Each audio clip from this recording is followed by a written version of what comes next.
take projection.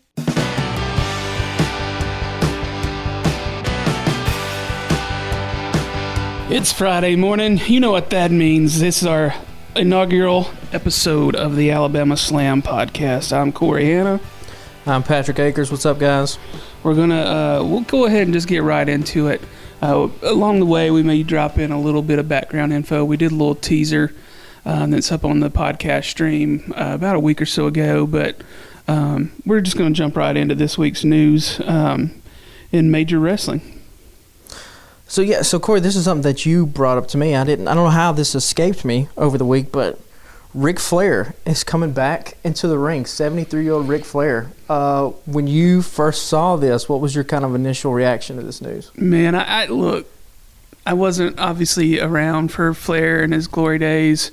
I was a little kid. I mean, I knew who he was when I watched WWF when I was little, the heyday of Hulk Hogan, Andre the Giant, Randy Savage, those guys. But I didn't know really what WCW was or any of the other territories he was doing. I just thought, well, this guy's the best of the lower leagues or whatever, I just thought it didn't get any better than WWF. So, but when I got back into wrestling about 3 or 4 years ago, I started watching a bunch of Flair matches. Obviously, he's one of the greatest, probably the greatest to ever do it.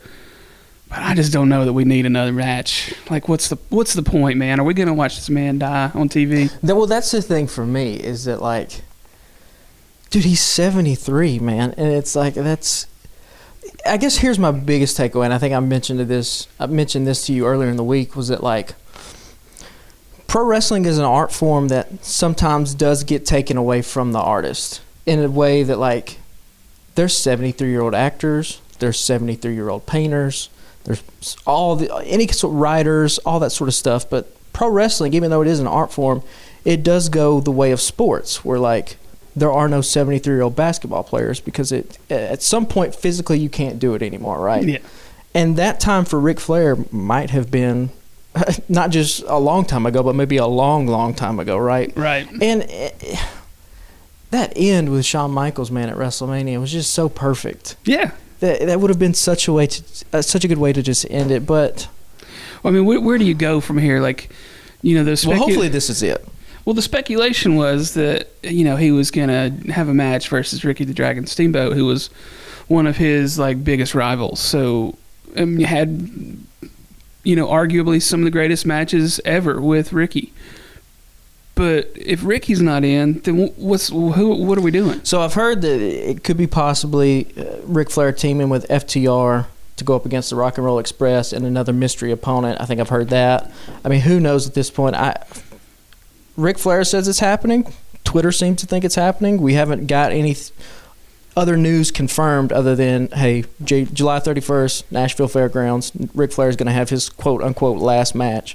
Hopefully it is his last match. And I just hope it's going to be sad, right, if we see the Twitter clips for the highlights of this match and he doesn't have to do much, right? A couple of chops, a couple of woos, a couple of struts. Hopefully he can still hit the figure four on somebody. Get in, get out. Get in, get out, and, a good nostalgia trip for people. And yeah, but, I mean, who's going to – what's the significance? Is it other than just to get one last in because we're not telling a story here? Right.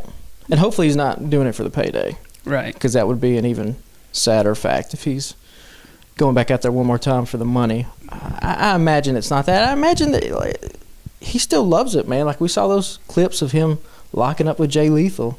Sure, but I mean, do it in a Arn or Tully style, where every once in a while those guys will take bumps. I mean, granted, we haven't seen Tully in a while on TV, but and Arn really either since Cody's gone from AEW. But he still obviously could cut promos with the best of them. Yeah. Get out there and manage somebody and take a bump every once in a while. You don't have to do a full-on match. I just don't know that that's. I don't know what we're doing here. If obviously this is something he wants to do, so like you said, to me he is the GOAT of pro wrestling. So if he wants to do it one more time, let him do it. But man, I hope that he's protected in a kind of way where it doesn't seem sad. Yeah, I'm sure they'll be safe with it. Particularly if he is teaming up with FTR for a 6-man tag, that'll be cool. Look, I'm not trying to shit all over it. Having said all that, will I watch it?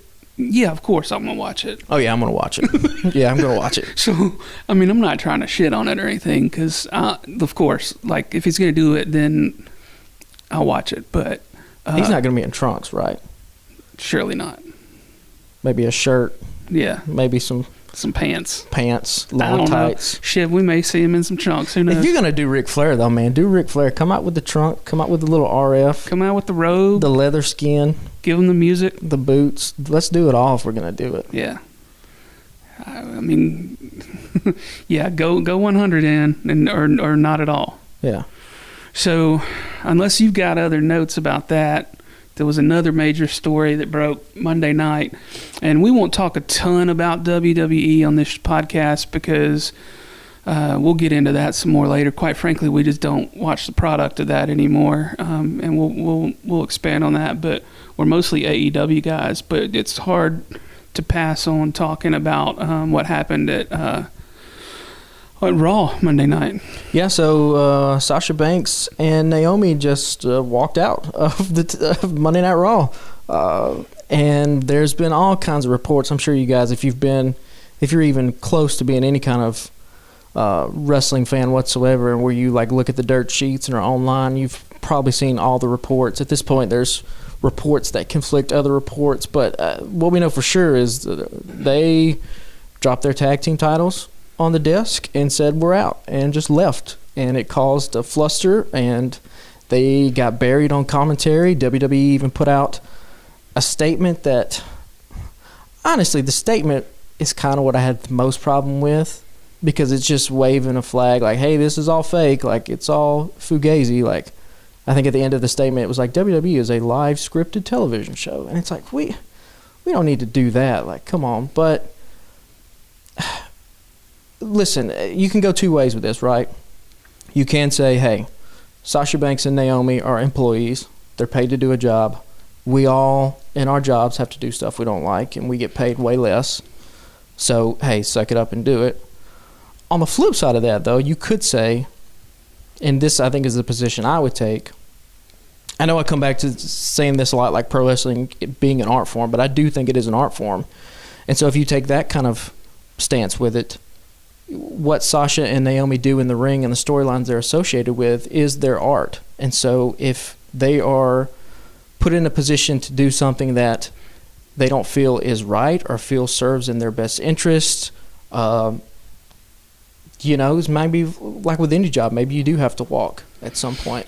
So we'll see what happens. I don't foresee anything major coming out of this, only because if Sasha and Naomi, say, in the worst case scenario, were to get fired from WWE, like, Tony Khan's going to pick up the phone in a heartbeat and, like, Sasha Banks has more crossover appeal than someone to me like Becky Lynch or a Charlotte Flair has. And we've seen that. She's in Mandalorian, which is one of the biggest shows, if not the biggest show out there right now. Yeah. And she has made it clear her intentions. She wants to be like a female Rock. And so there would be a ton of interest, the most interest of all time, for Tony Khan to bring her to AEW. So that's probably why nothing's going to happen with it. Yeah, I've seen various, obviously, everybody, their brother is writing headlines and tweets about it, but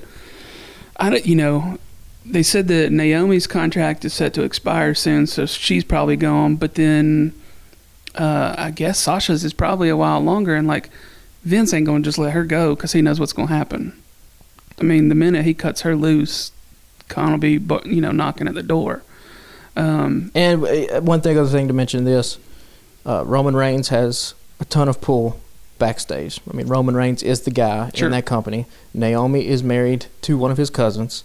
So if Roman Reigns is on Naomi's side, then nothing's going to come of this. It's going to be a little kerfuffle. They're going to have their little time. If they're smart, they'll work this into some kind of storyline, and this will probably be the end of it. Yeah. Yeah, I mean, who knows? I'm going to assume that they won't be on TV for at least a couple, 3 more weeks until they get some of this ironed out. But, I mean, it could be ongoing, but there's no way he lets them walk, I don't think. No, and I mean they'll, if anything, that's escalating it to its worst case scenario. And if that happens, like you said, I think we've heard Naomi's contract's up pretty soon. Sasha might have a little while longer, but they will pay Sasha to stay at home and be off TV the same way they're paying Mustafa Ali to not be on TV anywhere. Yeah. But this is probably all nothing, and it's probably a bunch of shouting for nothing. They'll probably be on Raw next week, and they'll work it into a storyline, and it'll be fine, I'm sure. Yeah, people are saying that there's the two of them are getting a lot of heat backstage, but then How much can you trust those things, though? Yeah. Like, it's fun looking into the dirt sheets and hearing all the rumors and stuff, but you never know what's coming out and who's talking to who. Yeah, and guaranteed there's some people that are probably like sending them texts about, obviously not to be made public, but are like, yeah, hell yeah, because we all know that most of them are probably not very happy with what's happening and the way Vince McMahon handles things anyway. So, I mean, what can't be disputed is Sasha Banks and Naomi are two of the most over women stars that company has, and so it would be in WWE's best interest to try to get this thing handled, and I'm sure they will.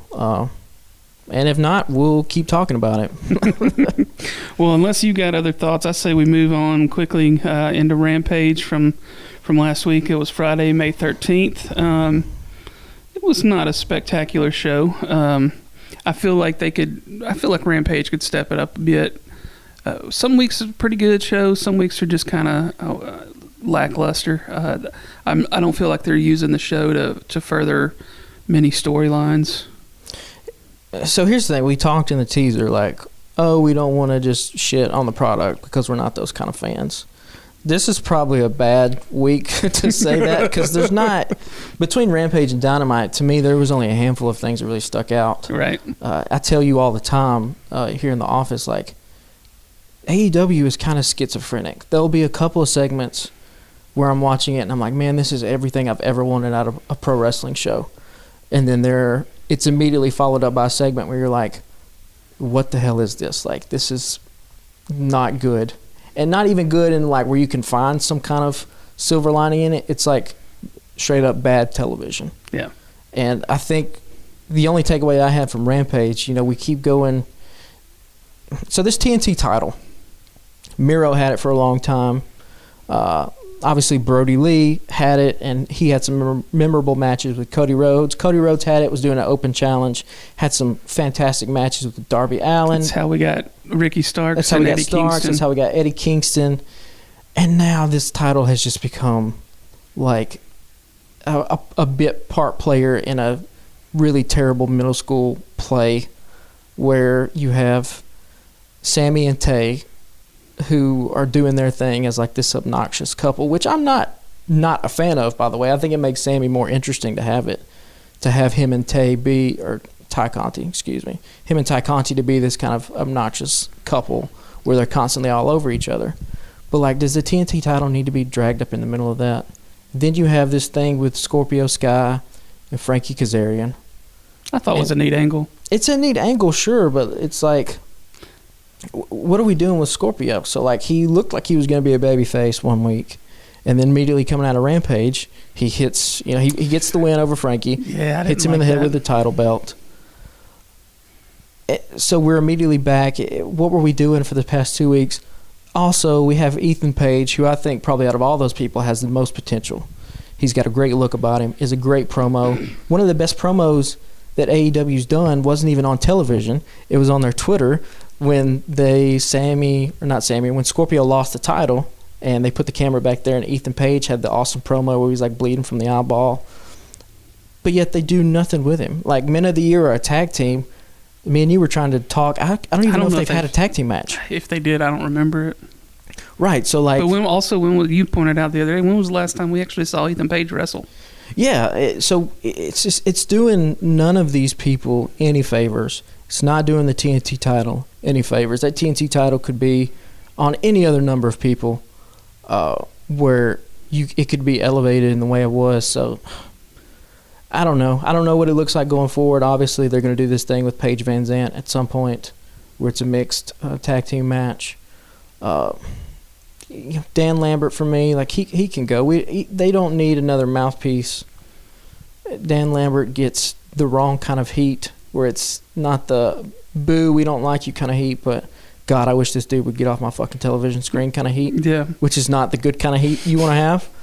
I'm just over this, man. And it's a shame because everyone in this tangled up storyline is, I think, super talented and could be used in better places. Yeah, I think Scorpio Sky can go. I was sad to see what they did with him and Kazarian at the end of the night. I thought that maybe the match that was was going to good, be, by the way. Yeah. I don't like it was good. Like, it's an athletic contest. They have great chemistry in the ring. It's just it's wrapped up in this like convoluted storyline for really no reason. Yeah. A couple of notes that I made was I loved Frankie's shirt that said that he's 49% motherfucker, 51% son of a bitch. Yeah. I really enjoyed that, and I have to question, why in the hell is there a picture of Kobe Bryant in Scorpio Sky's entrance video? Like, I know he's from LA and all that stuff, but like, I haven't even noticed like, that. why is that a thing? Didn't he wear like a Kobe Bryant jersey one time? Was they just like, I mean, to the maybe, ring? but it seems real fucking out of place to me. They just tied it in there. Yeah. Those things need to go. Those Videotrons suck. The Red Dragon one is like particularly awful, where it looks like a 12-year-old got on iMovie and just did a flaming dragon coming out spitting with like this terrible rock music. So like, and the Jurassic Express, good God, the Jungle Boy one, where he's just like throwing sticks in the water for no reason and like just looking out at nothing. Yeah. And I think even Luchasaurus like bites into a fish or something. There's a couple of decent ones out there. What happened to just doing in-ring highlights? I think Jericho is probably the only one that really does any of that anymore. Yeah, just you don't need much, man. Just like flash up a graphic of their name, show them hitting their moves, show them like getting fired up, and then you can just do that on a loop. Nobody's paying attention anyway. Yeah. It's only when we pay attention is when it's awful. Yeah. The other note that I made from the show was that it looks like they're setting Sean Spears up to be the quote-unquote giant killer at the end of his match with Bear Boulder. He grabs the camera or jumps in front of the camera or whatever and says, "The giant killer cometh." So I feel like that's where they'll be headed with that. He'll have a match against another big guy sometime soon, and then they'll set up him and Wardlow before Wardlow gets to MJF. I'm gonna be real honest with you. I fast-forwarded through that entire thing. Sean Spears doesn't do it for me. I'm not interested. I mean, you didn't really miss any. That was my notes were that the whole point of that match was to set up the giant killer, and then he'll get murdered by Wardlow, and then as he should. Probably won't use the giant killer ever again. The chairman is a cool little nickname. Yeah, I like the gimmick there, but that's about it for Sean Spears for me. Yeah, I wish they would just give that chairman name to somebody else. Yeah. And let somebody else have it. They can do something with it. A lot of these guys, they're talented in the ring, but like, if you're gonna make it if you're gonna make it in pro wrestling, you got to have more than just being able to go in the ring. Like, you got to have a personality. And every time I've seen Sean Spears cut a promo, it's like, I'm doing the typical pro wrestling promo where I raise my voice and I yell and I stare at the camera. Like, there's just nothing. I've seen that 17 different times, done 17 better different ways, so it's whatever. Yeah. Did you have any other thoughts on that one, or do you want to move on to Dynamite? No, I mean, Rampage is kind of all over the place. You usually get one good match, but I mean, they don't really put that much effort into it that much. So yeah, we can move on to Dynamite. Yeah. So last night, May 18th, started out. They came out hot with Samoa Joe versus Johnny Elite, and it took me several minutes. I didn't recognize Morrison at first. Dude, I've been a fan. Johnny Elite, Johnny Mundo, Johnny Nitro. He's had 30 different last names. He's always been a guy to me that's been super talented, that I think different companies have tried to put him in like top sort of positions. I don't know if he really fits in that kind of way. He definitely has a cool look about him. He has a cool move set. He's in great shape, although the match last night was the chemistry was off. One of the things that surprised me, I think Excalibur said, like, both of these guys have been in the business for 20 years. This is the first time they've ever wrestled each other, even though they're both from California. And they were both in WWE at the same time for a while. But see, when I started back watching wrestling several years ago, I started obviously watching WWE because there was no such thing as AEW at the time. And Morrison was one of those guys that had been out for a while, I guess, and then he came back. And by the time he came back, he had a couple of matches, and I had, I think, switched to AEW or switched very shortly after that. I watched both of AEW and WWE for a while, and it just got to be too much, and I picked AEW over WWE. But nothing stood out for me. But like when he came back, I was like, who is this guy? But obviously he's been around for a while. And he was in a really awesome tag team in the mid 2000s on SmackDown. Eminem, it was him, Melina, Joey Mercury. That's where they did. If you caught it last night, they kept his slow motion entrance where he raises his hands and it all goes into slow motion. That was the thing for Eminem. They were a really awesome tag team. They were super entertaining. I mean, they were in some high-profile storylines back in the day, and he's just been a guy that's he was in Lucha Underground for a little bit. I believe he was on the first season of, was it Glow, the Netflix show? Oh, yeah. I think he was in the first season of that. I think he tried to get into some acting for a little bit. Super cool guy, super talented. You could just tell last night, I don't know if it was ring rust, I don't know what it was, but he totally missed a 450 splash. He missed a 450 when he got up to do the dive going into the break spot. He was motioning with his hands just right in front of the camera because Samoa Joe wasn't in the right position. And then he just missed him completely anyway. Yeah. He just landed. I was like, I saw that and I was like, okay, wait.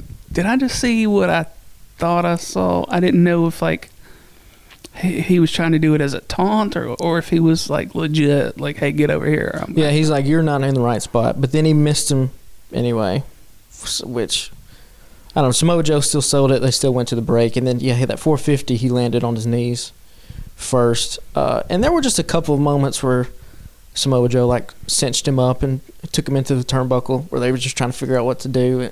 Look, it happens. Like, everybody's not going to be good dance partners with everybody else. Both those guys are still great. I love Samoa Joe. I've always loved Samoa Joe. Johnny Elite, if this is a one-off for him, like, that's cool. But hopefully they bring him back for a couple other things. I don't know if there's a permanent spot for him in AEW. Yeah, because they just can't sign everybody. It's and starting to get a little overrun. Yeah, and you'd want to give those positions to some younger guys that he would want to take up. So this is probably just a one-off thing. Yeah, because he came in. I sort of buried the lead on this, but he came in as the Joker for the Owen Hart tournament. Yeah, he did the job for Samoa Joe. So the match was what it was. It was fine.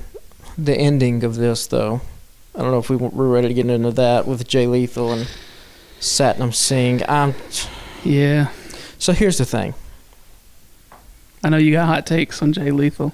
I love Jay Lethal. I've always loved Jay Lethal. They've done nothing with Jay Lethal in AEW. Jay Lethal spent 6 months completely off of television.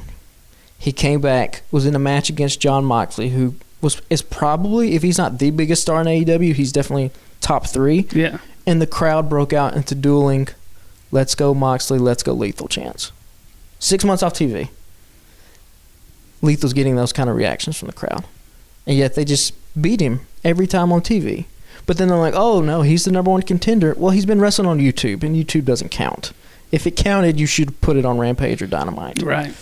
So now they've bought Ring of Honor. They're wanting to do a throwback kind of match. Samoa Joe, Jay Lethal. I'm all for it. Love both of those guys. But why does it have to be tangled up in this mess with Satnam Singh and Sanjay Dutt? And so at the end of this match, Lethal, Dutt come out. They beat down Samoa Joe. And then Trent Beretta and Chuck Taylor, they both come out to try to help Samoa Joe out. It gets a little chaotic. It gets chaotic, but even before that, so, like, I'm just not a fan of, like, in reality, and I know it's people are like, it's pro wrestling, it's part of a show, but I think pro wrestling works best when it's grounded in some kind of reality. So if I have a steel pipe, right, and my intention is to hurt you, and somebody's holding you back, I would just go for the head, would I not? Like, why did he take the pipe and hit him in the shoulder? And I get that Samoa Joe was selling his arm, whatever. But there's just a better way to do that, particularly if we're trying to get over the fact that, like, this Satnam Singh guy is a monster. Yeah. He has to be the one that's doing the damage. So, like, I don't know what kind of training this guy has. Surely to God he could do, like, a choke slam. Why not just, like, choke slam Samoa Joe on a chair and he lands on his shoulder? We get the same exact result, but Satnam is the one doing it. We don't get this goofiness of, like, a lead pipe where people – it's like when people have a baseball bat, but they don't just swing it like anybody has ever swung a baseball bat. And then for the history of the time, they take it and they put their arm over it and, like, stab them with it. You know what I mean? Cross-handed like, or something? Cross-handed. Like, it's just – we don't need to do that kind of stuff, I don't think. At least for me. I don't know. People, your mileage may vary on that, but to me it just screams phoniness and fake, and I like my wrestling product a little bit more grounded. But when Samoa Joe and Jay Lethal finally do lock up, it'll probably be a great match. They'll probably steal the show. And I get wanting to do Satnam Singh, right? Especially if you're trying to get into the Indian market. I know fans kind of shit on his original debut with, like, the skull crusher fist thing with Samoa Joe, which just looked awful. But I mean, there's ways to get this dude over as a monster. Yeah. It's just this ain't it. What we're doing. I figure they'll work it out at some point. It's just it seems a little chaotic and messy with that right now. And they haven't really let him do anything, like you said, like put a choke slam on somebody and get out of there or something. But also, hey, if the good guys are going to come into the ring with steel chairs and the bad guys aren't immediately going to get out of the ring, you should go to them and hit them with a chair. Why did we stop? It's little things like this that I think AEW will do the big things well. And then when it's the little things like this, it just looks because the last pay-per-view was damn near flawless. Yeah. And it's been a little iffy in some of the shows between that one and the upcoming Double or Nothing. But I didn't count it. There was at least 10 seconds where everyone was in the ring. The bad guys weren't powdering out. The good guys just had steel chairs and they just stood there and just looked at them. Yeah.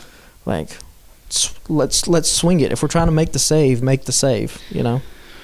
So I was a pretty big fan of what happened next. It was a backstage incident with the Hardy brothers, Hardy boys, Hardys as they're called now, I guess. So what are they now? Hardys. The Hardys? Yeah.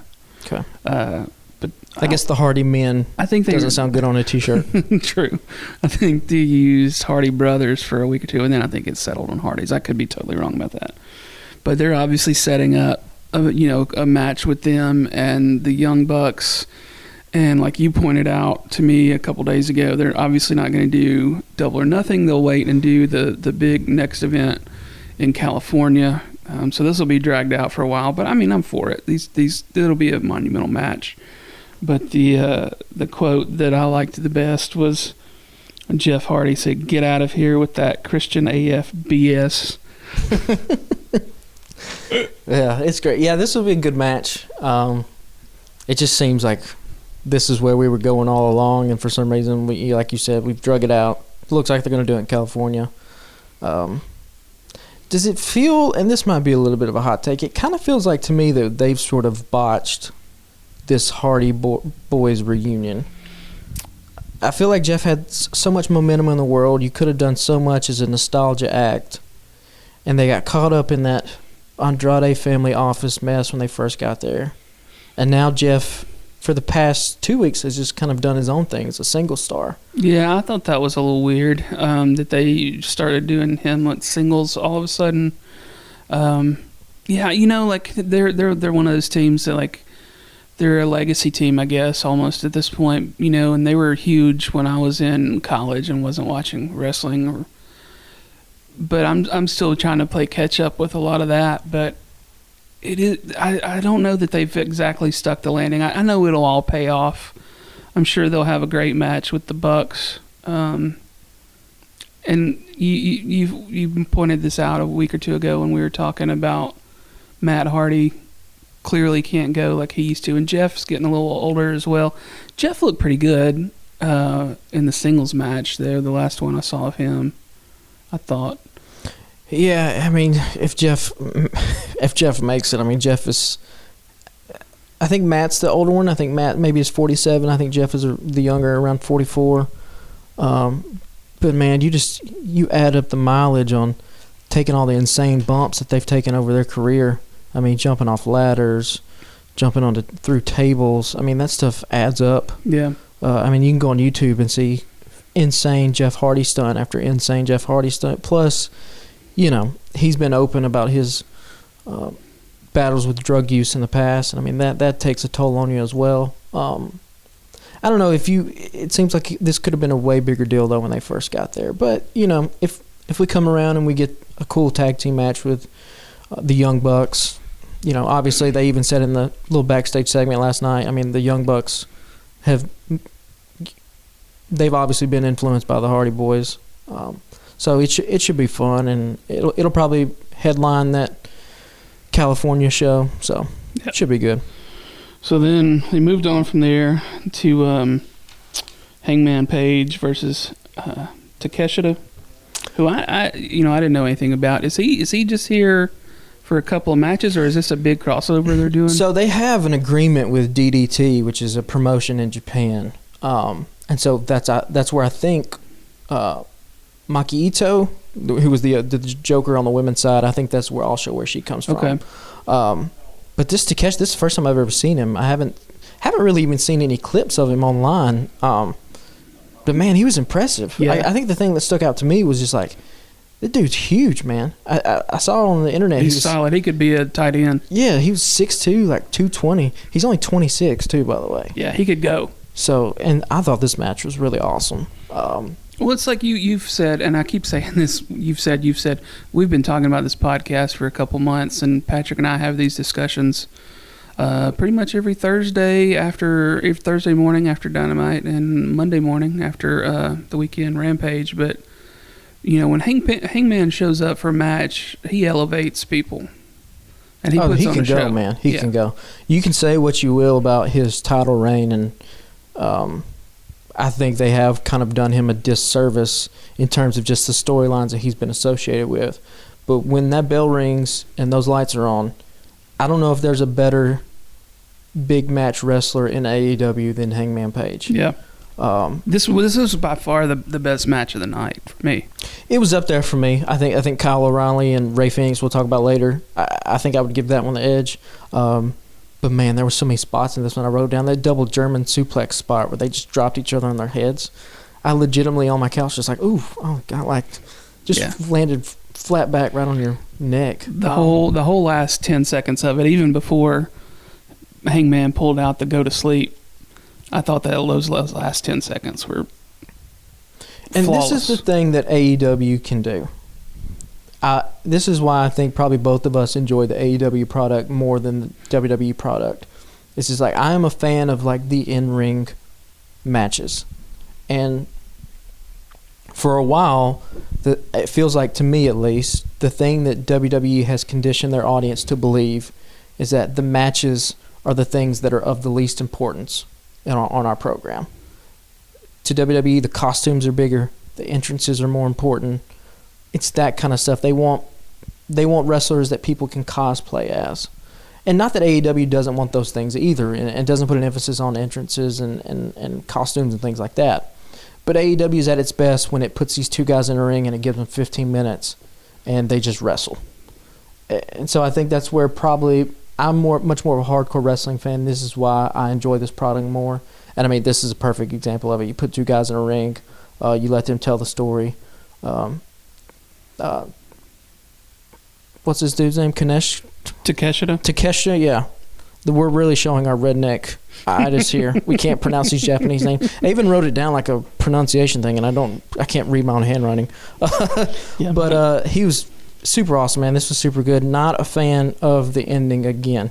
I know this is the second time we've brought this up. The botch of the afterbirth of these matches, it's just something I'm not a fan of. I don't know what's happening with Punk and Hangman? Who am I supposed to be rooting for?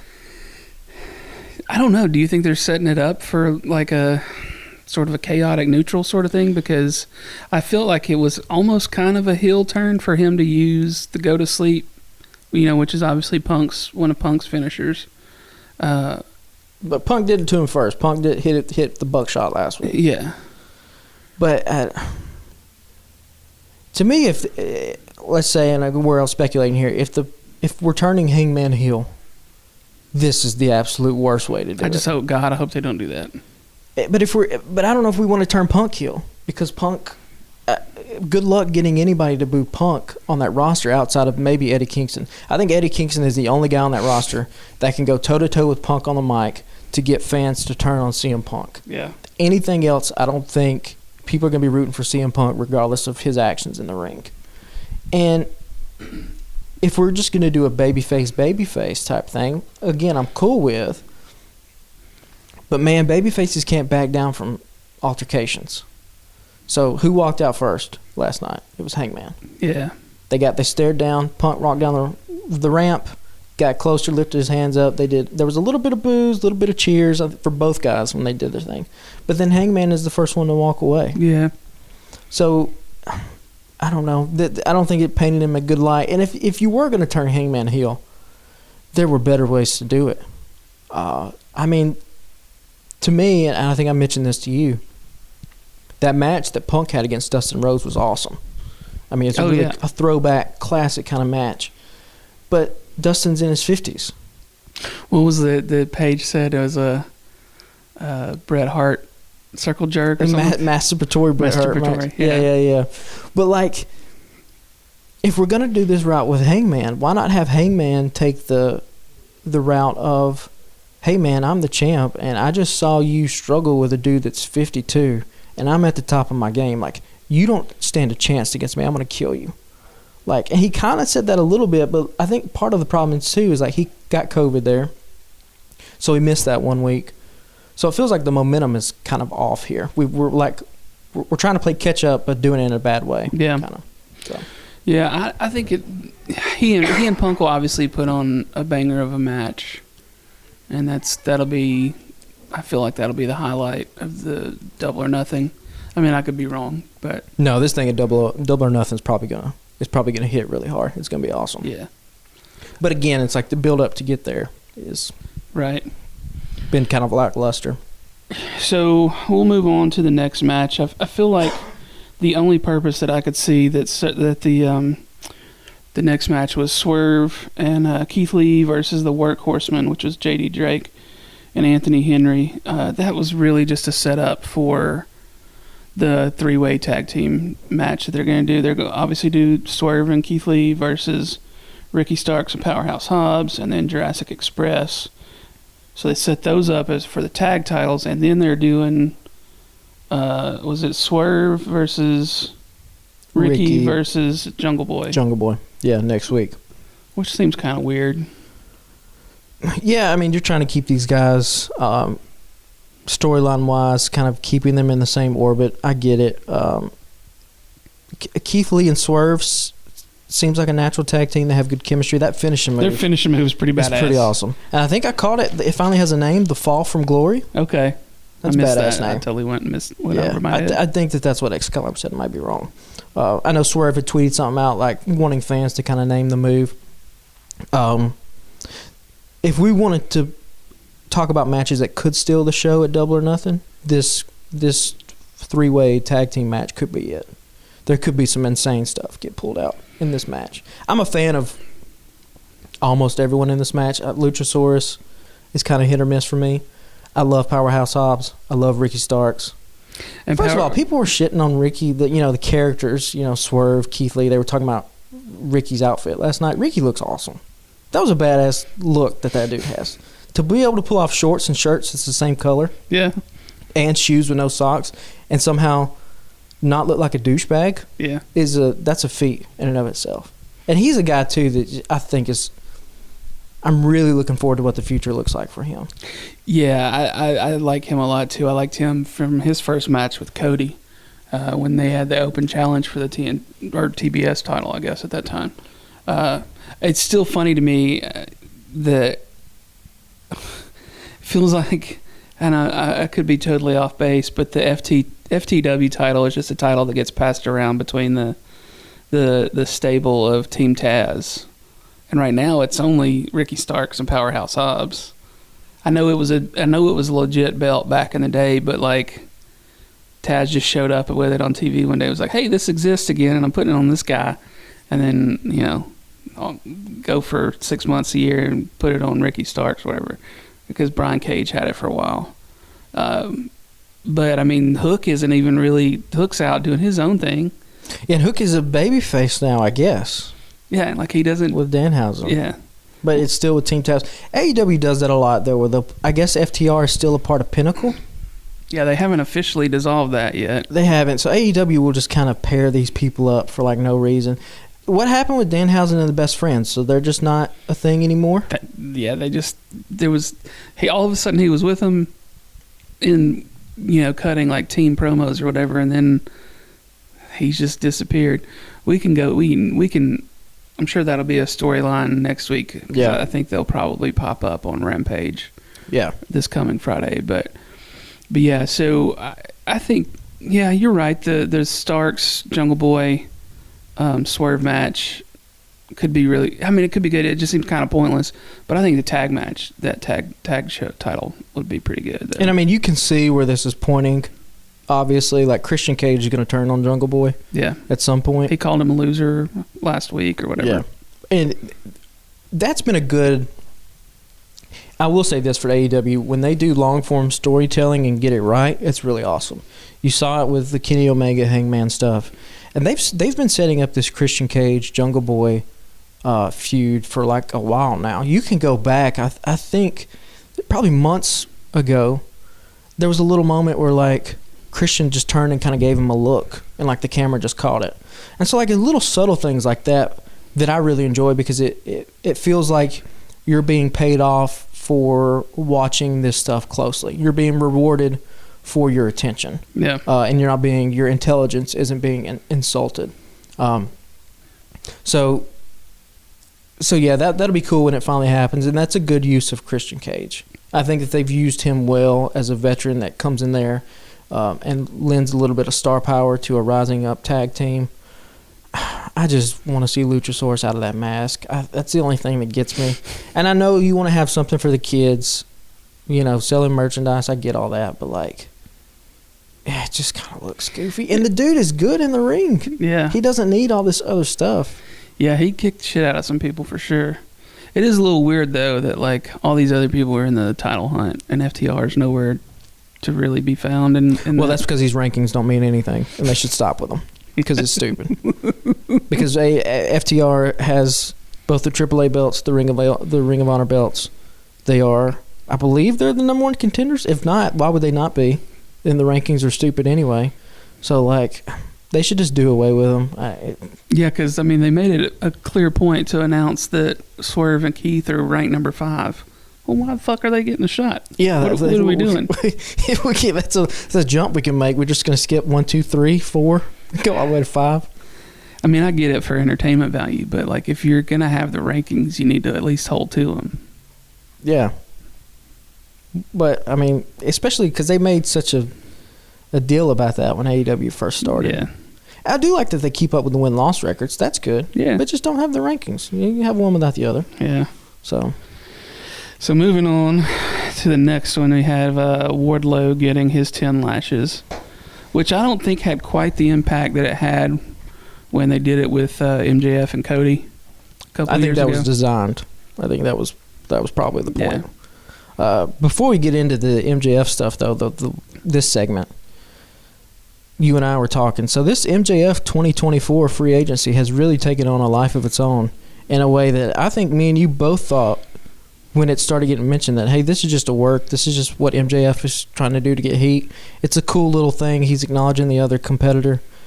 But this seems to be legit. Again, we have to preface all this stuff by saying if the dirt sheets are to be believed and these sources are legitimate, then MJF wants more money but doesn't want to sign an extension. What are your kind of thoughts on this? Has it been? Do you still think it's real? Do you think it's a work? I could go either way. You know, I was in the team that didn't think, because when that Cody was a work when all that came out, and I remember having those conversations. You're like, yeah, this is all a work with Cody. And I was completely wrong. Yeah. Well, I mean, you know, who knew? A lot of people thought that, though. I thought, you know, I could have gone either way. You had me convinced it was a work there for about a week. And then the farther away it got from it, I was like, I don't know if this is a work or not. But, you know, MJF is clearly a superstar. I don't know that he would work in WWE because he doesn't have that... I don't know that putting a huge costume on him would work. He's not PG. Yeah. Like, MJF is not going to be able to say, when the crowd is chanting Jesus at him... Yeah. He will not be able to say on WWE programming, I'm going to put Wardlow on a cross just like they put Jesus on a cross. Yeah. That will not fly. Yeah. But, so the report, I guess the thing that Fightful has been reporting, I think Sean Ross Sapp, who has been right about a lot of stuff, so it could very well be that this is legit. AEW and Tony Khan have no problem giving MJF more money and paying him more money. But they want to give him an extension to add on to cover themselves, which is how every single sports deal goes in the history of sports. MJF's problem is he doesn't want to sign an extension. He just wants more money and wants to still have his free agency in 2024. And if that's the case, that's mind-blowing to me that he thinks that that's a possibility. Yeah, that's a little churlish. Like, you're not... And he should be paid like a top star. But he is consistently, week in and week out, if not the best segment on the show, one of the best segments on the show. He just came out of a program with CM Punk that, for my money, is probably the best thing that's been done in modern professional wrestling in terms of storytelling. You know, you had that dog collar match was great. You had that MJF promo where he was like crying, and he's kind of, I wrote about it for the Alabama Take, where it was like this completely different thing from what we haven't seen in pro wrestling before. Like, he is a legitimate superstar, and he's doing groundbreaking work. He should be paid like it. But man, if you're not going to put more years on that contract, what is Tony Khan supposed to do? He can't just give you more money. Yeah, and you don't just demand that much money for the rest of the contract that you initially signed on for and expect to get it without signing an extension. I think if MJF walked in and said, hey, I want more money and I'll be willing to sign till 2026, 2027, Tony Khan would write that check today if that was it. He'd be stupid not to. You know, my wife couldn't tell you anything about most wrestling that happens, but she always gets a little kick out of MJF when he's on TV because something good's going to happen. Yeah, he's a natural, man. He's a student of the art. You can see him in interviews. He talks about constantly how he watches wrestling 24/7. I might be wrong about this. I think DDP told a story where on the Jericho cruise, MJF stayed in character for the entire time, and there was a comedian that saw him pass and was like, hey, man, big fan. And MJF just walked up and spit in his coffee and looked at him and said, what the fuck are you going to do now? So, like, to have that kind of balls and to be kind of playing with this idea that, like, everyone knows pro wrestling's fake, but yet I'm going to keep it up constantly the way, like, Daniel Day-Lewis would on, like, the set of Lincoln is, like, something that I can really get behind. Like, I think that's awesome. Yeah. Now, you do that to the wrong person, you know, you might get your ass whooped. So sure. maybe he's got some real life fighting skills he can go back on. But, like, because even on that cruise, like, Sting, DDP said Sting's meet and greet was $150, and MJF didn't want to be outshined by anybody, so his fee was $151. And he said people even, like, paid to go take a picture with him. I've seen videos of him at meet and greets and conventions, and he's on one, man. Like, he'll get up in little kids' faces and try to make them cry and stuff. And this is just me speculating. Obviously, I don't know. It seems like MJF is probably a really awesome guy in the locker room, or else he wouldn't be able to get away with some of the stuff he gets away with. Yeah, there'd be some real heat somewhere. Yeah, there'd be some real heat, and we haven't, from what I can tell, like, there hasn't been any kind of reports about that whatsoever. I feel like he's a pretty well-liked guy backstage. So you mentioned too that like the thing with him and Punk probably wouldn't hit nearly as hard as it did if they didn't workshop that some and go through a lot of how they wanted to build that story. And that's CM Punk coming in with, years and years of storytelling and being able to put that together with him and make it work. And like you said, it really has probably been the best thing that's come out of the company. Just fantastic storytelling. Yeah, it was awesome. And this segment, too, from Dynamite was really good. Although, if we're going to have one complaint about MJF, dog, what are we doing with these hands? Did you catch his hands? Yeah, how orange they were? They were like 7 shades darker than the rest of his body. Yeah. So much so that my wife Amanda was like, "What is up with his hands?" He has to know, right? Like that has to be something he's doing on purpose. It's got to be. I don't know why else it would be. Because I think he's just working his character on that kind of level where he was like, I have to give people something to catch and like kind of root against. Because you can't do that on purpose and be like, oh, this will be fine. Yeah. Like it has to be a reason. But this segment, before we got off on the contract thing, you brought up that like it wasn't as big of a deal as what the Cody whippings were. And I kind of like that. JR, I think, even brought up when they were coming out, like, this could be the most controversial segment we've had. And yet, Wardlow comes out, and Wardlow's just fucking awesome, man. Wardlow, they're doing the Goldberg type stuff. I don't even care. Like, it's a ripoff, yeah, but he's awesome.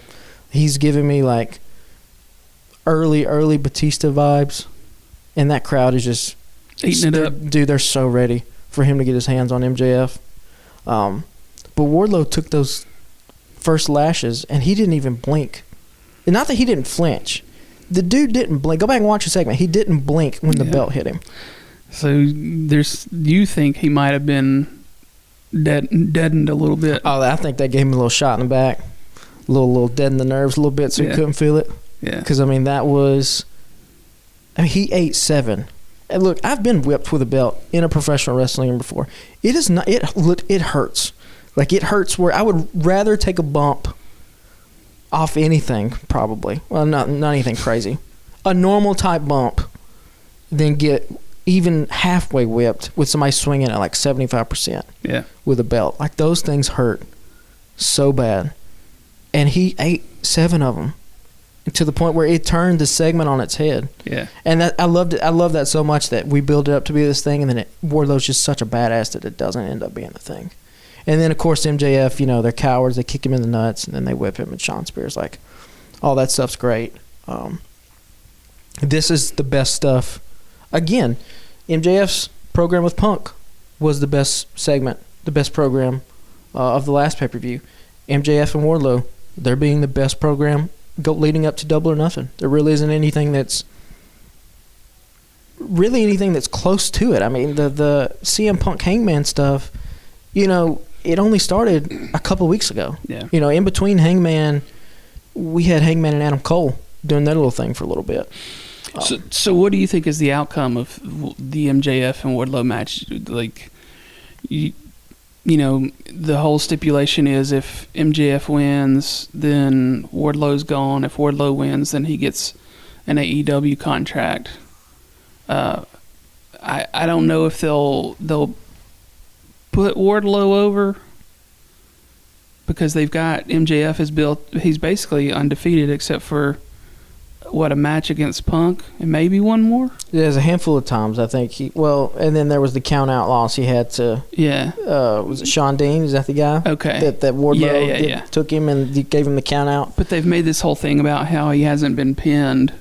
I mean, obviously except for Punk, but he's lost a couple matches here and there. But I don't know what direction they go with it.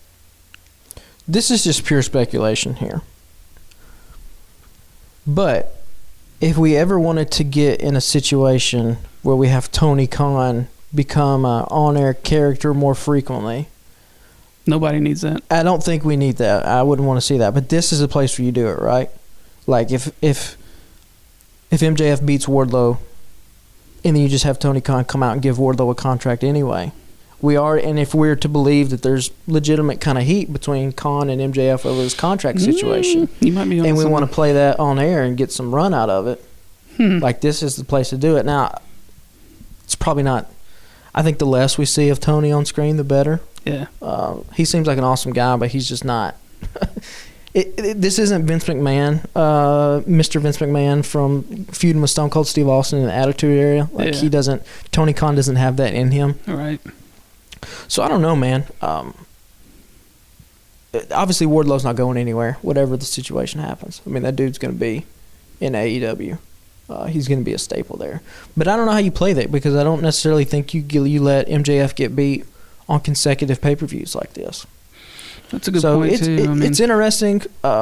It definitely is the best thing on the show. And I am ready to see MJF get a Powerbomb Symphony. And there's going to be 18,000 fans in Las Vegas that are ready to see the same thing. I figure he'll get that. And then, MJF will get his DDP ring and put it across Wardlow's face or something. And I don't know, something will happen there. I figure he'll somehow survive the Powerbomb Symphony. I'm ready to see Sean Spears get it too. Yeah. Like I mentioned, I'm not the biggest Sean Spears fan. So the cage match next week should be pretty good. Well, I know I don't want to keep people too long, and I don't want to just blow through the other segments, but do you want to touch a little bit? You said you thought Kyle O'Reilly and Ray Phoenix may have been the highlight. Yeah, for me, man, like that, again, like that's such... much like the Hangman match, like that's just what I want out of pro wrestling. Two guys going at it. Two different styles too. You have Ray Phoenix, he's probably the best luchador in the world right now. I mean, just the way that he uses the ropes for his offense is so innovative, and it's unlike a lot of stuff I've ever seen before.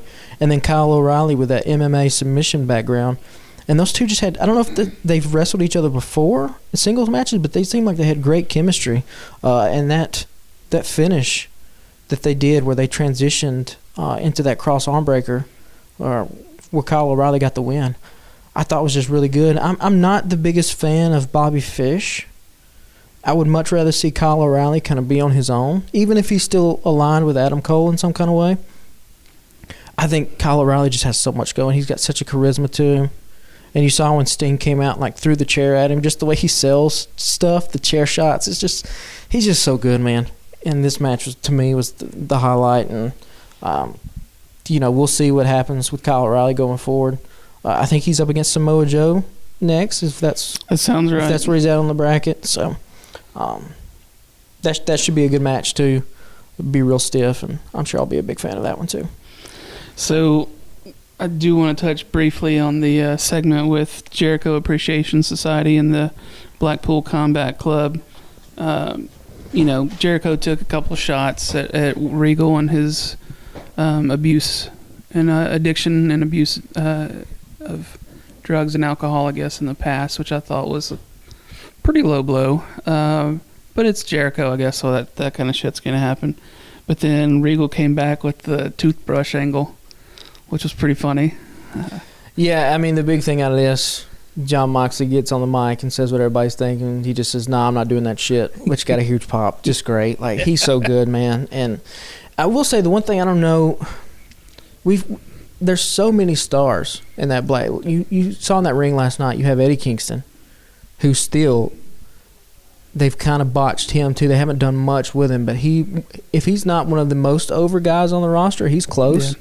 I mean, he got an Eddie chant last night, and they didn't even play his music. It was John Moxley's music. One of my favorite things that happens lately is like when one of those segments is happening, and Eddie just starts pacing, just back and forth, and he just looks fucking pissed. Yeah, and he's just like waiting for his turn. I just love it. I love everything about Eddie Kingston, man. I'm sure it's a real treat for him, and it's a treat for somebody like me who, man, when I was in high school, I would get on YouTube and try to find Eddie Kingston promos from his time in Chikara. And this is like 2007, 2008, 2009. And I've always thought that Eddie Kingston was a guy that if he could ever just put it together and someone gave him a shot, he would be something really special, because there is a relatability factor to him and a charisma factor to him that not many guys have. And I'm not trying to be superfluous here, but like it's Stone Cold-esque in a way. His relationship with the crowd. And he has this everyman kind of quality about him that AEW really needs to kind of, to me, they need to pull the trigger on. And they need to pull it sooner rather than later before it gets stale. Yeah, I don't know why they don't put the TNT title on somebody like him. Yeah, and that would be a perfect Because you're not going to put the world title on him, you know? Well, I mean, why not, though? Like, if they do this thing at Double or Nothing and CM Punk ends up taking the title off Hangman Page, what better person is there to take the title off Punk eventually than somebody like Eddie Kingston? Now, I don't know how long he would hold it necessarily. Yeah. But, I mean, just having that moment of Eddie Kingston being in the center of the ring with his hand raised, being the AEW World Champion, dude, I would be all for it. Yeah. I'd be all over it. Yeah.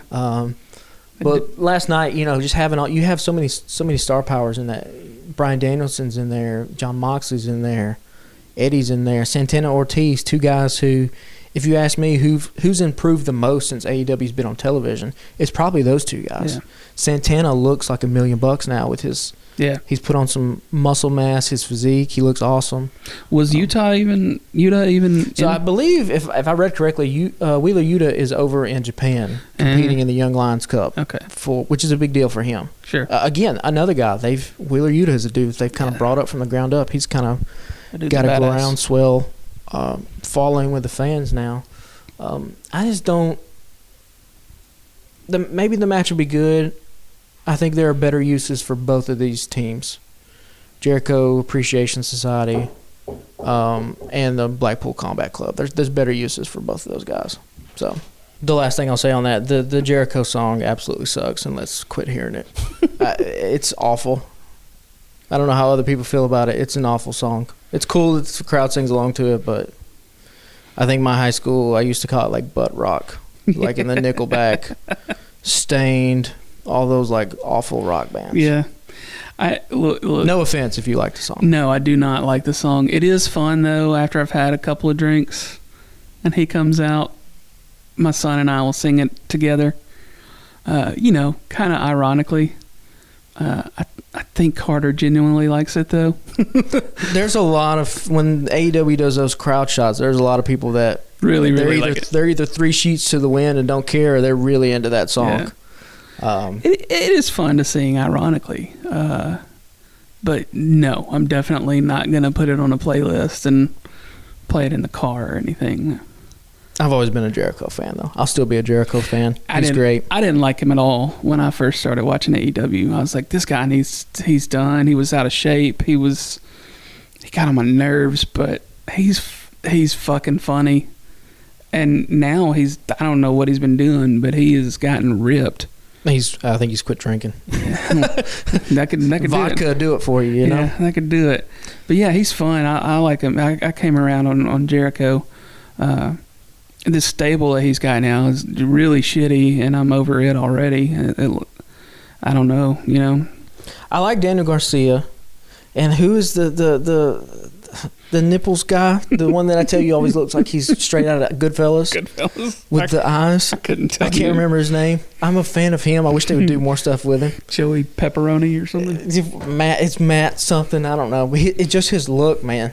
He looks like he's does 2 lines of coke right before the music hits, and he comes out there. But there's nothing about that stable that works for me. Nothing. I didn't even really know Jake Hager was still in AEW until he came out a few weeks ago with them. So, yeah, I mean, if there's one match that probably disappoints, it's probably this one at the pay-per-view. But yeah, it's because there'll be too much going on. We'll get through it, and hopefully Santana, Ortiz, Kingston, Moxley, and Blackpool Combat Club will be off to bigger and better things. So. Yeah.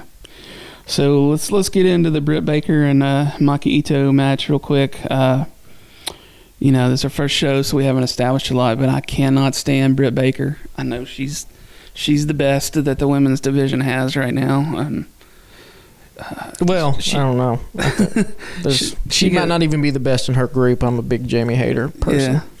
I did think I guess it was about a year or so ago, the Bloody as Hell match that she and Thunder Rosa had. I thought that was excellent. That was a banger. But she's never worked for me. She was horrible on the mic. the first few times I saw her, and I don't know that I've ever really gotten past that because I just typically, honestly, fast forward a lot of her matches. I've started watching more in the last few months just because I was like, well, maybe I need to give her a shot. But I don't know. The women's division is very lacking for me. Only because I say that because, when I got back into it a few years ago, I was watching Charlotte Flair and Becky Lynch, and Becky Lynch quickly became one of my favorites. I thought Becky ruled. And then at the time, they had Bayley and Sasha. Their women's division in WWE was stacked, and it's really lacking in AEW. I feel like they'll get it together, but it's going to take a little work.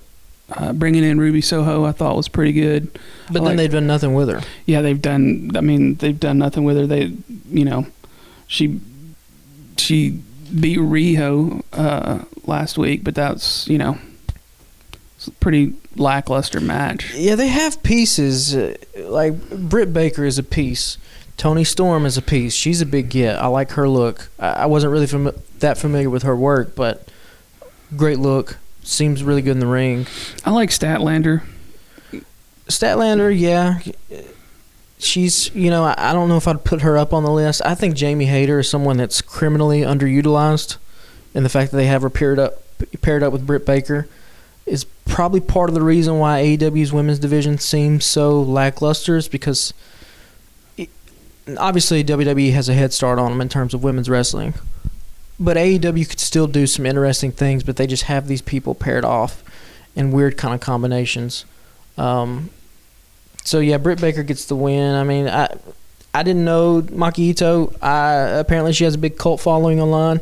I laughed my ass off when she came out there. I just did not know what to expect. I didn't either. Which I think is part of the point. Just singing, flipping people off, like the head gimmick thing where I guess she has a head of steel. Like, if she keeps being in AEW, it might be cool, and she might win me over. But I wasn't too impressed. And then that was only followed up by, if it wasn't the worst segment on AEW television in a while, it's up there with the Serena Deeb, yeah, just Thunder Rosa, Dustin Rhodes. Like, what? We're not doing anybody any favors with this stuff. The thing that's awesome about Deeb and Thunder Rosa is that they're really good in the ring. Like, why is Thunder Rosa not having these matches where she's just fucking beating these women up and she's establishing herself as like the dominant champion? That's what Serena Deeb did with her 5-minute challenge. But the one weakness in their game for both these women is that they're not really good promos. And so we're going to promote this thing by only having them do promos. Seems completely ridiculous and like the wrong way to go about it. Yeah. Is there any match for Double or Nothing that has any less amount of steam than what this one has? And this one has a title attached to it. Yeah. And I just don't care. Like, it's made me not care. It'll be, hopefully they'll put it early in the evening, and we won't have to go through a super long, drawn out match with that one. Maybe they'll wrap it up. And yeah, long drawn out, like, and that leads to going into the main event. Like, I don't know who went over. I don't know if it was the Serena Deeb thing. My guess would be it would be the Blackpool Combat Club and the Jericho Appreciation Society segment went a little too long. Pretty lengthy. But I clocked it on my DVR. Adam Cole attacked Jeff Hardy down the ramp with 1 hour. There was 9 minutes left to go. Oh my God. In the show.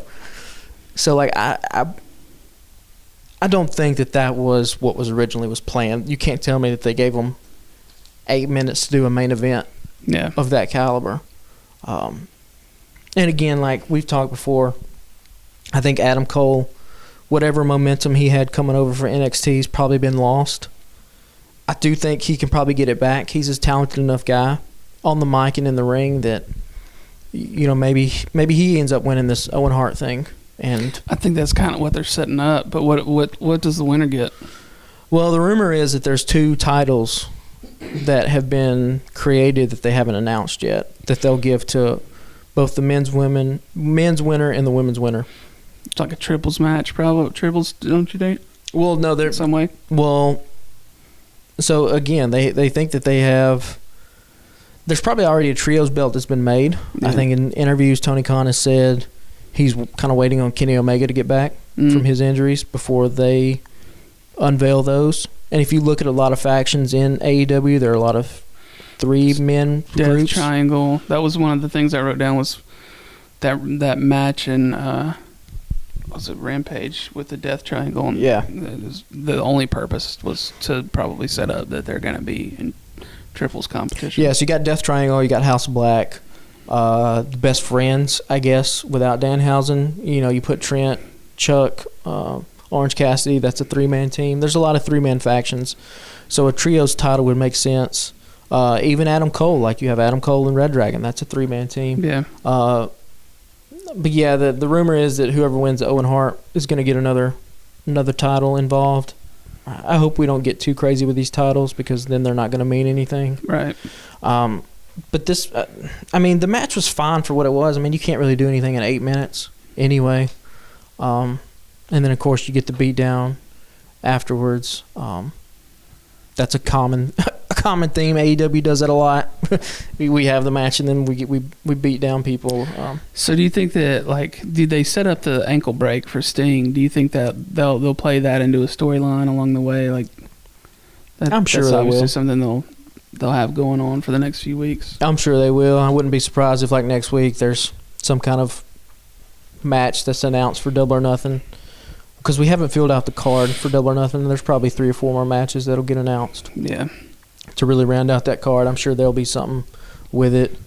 You know, it seems like we're gearing up for Adam Cole, Samoa Joe at the pay-per-view. It seems like it's going to be for the men's winner. Britt Baker, Ruby Soho, I guess, on the women's side would be my prediction. So it is a little weird to me, too, that they keep bringing in Ring of Honor matches for the show. And I know that they're just planting the seeds with people and that they'll probably make an announcement fairly soon, I would think, establishing Ring of Honor back in TV in some way. Because, I mean, if you're not, then why else are you putting, you know, the belt on Joe or the other belt on Yuta and tag titles on FTR, et cetera, et cetera. But, you know, for people like me that have never watched Ring of Honor, it's a little confusing because they don't do a lot of setup for me either. Like, they don't. I feel like they just throw people in there and expect you to know who they are. Which on one hand is cool. Like, if you are in the know, then it's special for you and it's a surprise. But if you're like me and don't know shit about Ring of Honor, then I don't know. It's a little odd, but you know, I'll catch up eventually, I'm sure. But that's why I was questioning, like, Takeshita. I was like, is he a New Japan guy or where's he coming from, you know? Yeah, I mean, you have to, with having a national audience, you have to bring that audience along with you for the ride. You can't just assume, even though it does cater to a hardcore wrestling fan base, that that's all of what your audience is. And so a guy like Danhausen is a perfect example. Danhausen has gotten no explanation as to what he is, who he is, where he's from. They just assume that you know about him because you've been online. To me, that's a little bit lazy. Yeah. And it's probably not on purpose. It probably is because, for everything we know, there's one dude behind the scenes that's controlling all the creative, and he's also has his hands in the Jacksonville Jaguars and in a soccer team over in England, and he's trying to do AEW all by himself. So And Ring of Honor. So, like, I think as AEW continues to grow, there will be some, I think, much needed conversation around, hey, does Tony need 1 or 2 other people or a small committee to kind of help behind the scenes to talk about some of these storylines and come up with creative? You know, having writers, some wrestling fans shit on WWE having writers, but, like, that's not a bad thing. Like, every TV show you like has a writer's room in it. Like, it's not one person because you can't do it because it's too much to do for one person. So, you know, they don't have to go the WWE route of scripting out promos word for word and that kind of stuff. I think you can let some of these wrestlers have some autonomy over their characters. But there's enough people there. I don't know if JR would want that job. Probably not. He probably doesn't want... JR, sometimes on commentary, just will make a statement like, basically, if the underlying theme is just like, fuck, I don't want to be here anymore. Like, this shit's kind of dumb. But, there's got to be some Gabe Sapolsky's out there that did stuff with Ring of Honor, that did stuff with Progress. He's out there as a name.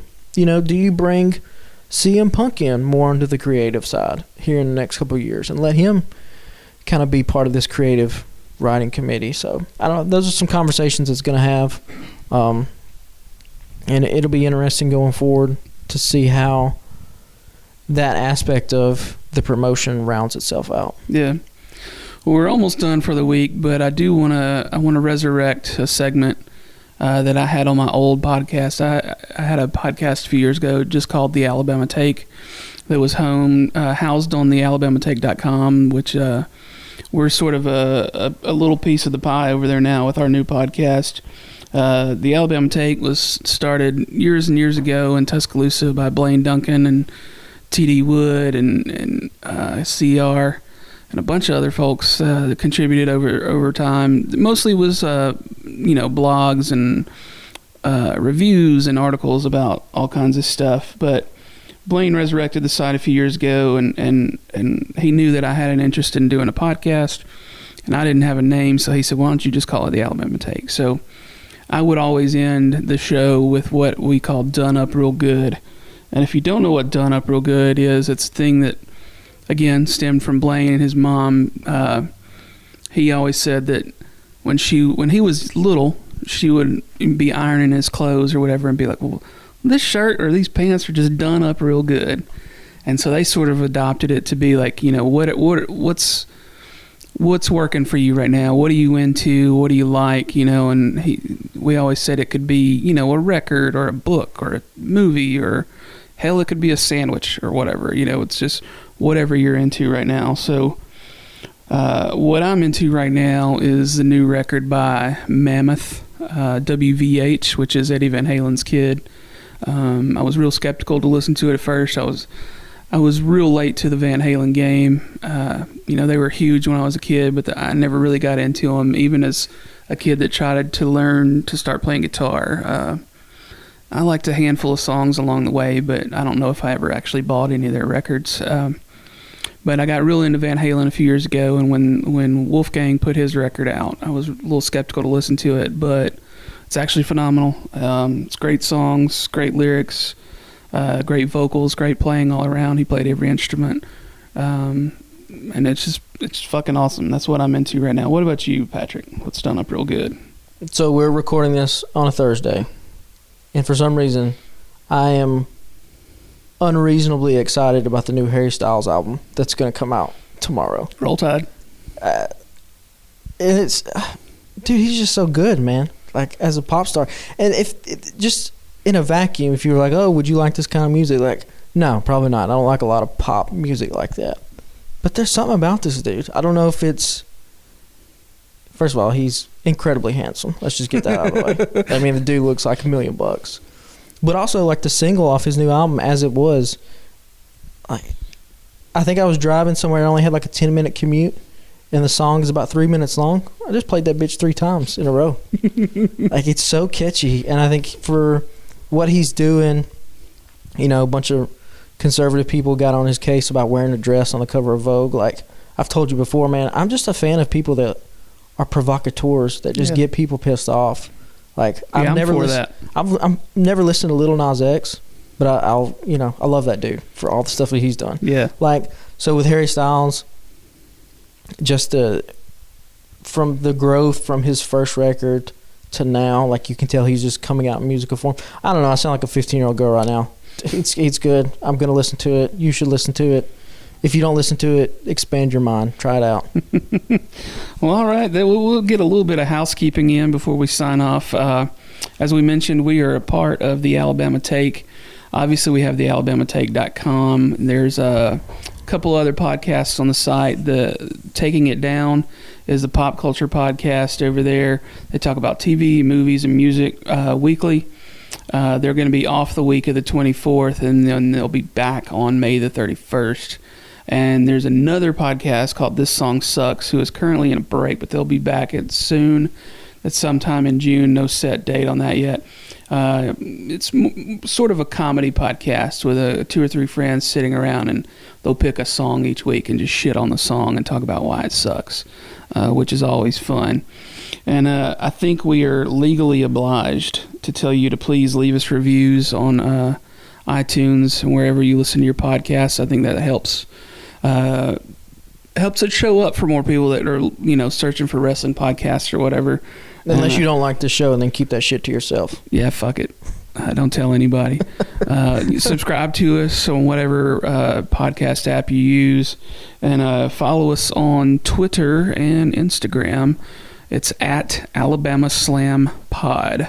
And I'll say this, I'll probably bring it up a few more times. When I first tried to sign up the handles for those names, Alabama Slam Podcast was too long for Twitter, and I had to shorten it to Pod, which just irritates the living fuck out of me. Elon he hasn't even bought Twitter yet, and it's already run into the ground. I cannot stand when somebody calls their podcast a pod, and it's nothing personal. Some of my favorite shows do that at the very end, like, thanks for listening to the pod. Nope. Call it a fucking podcast.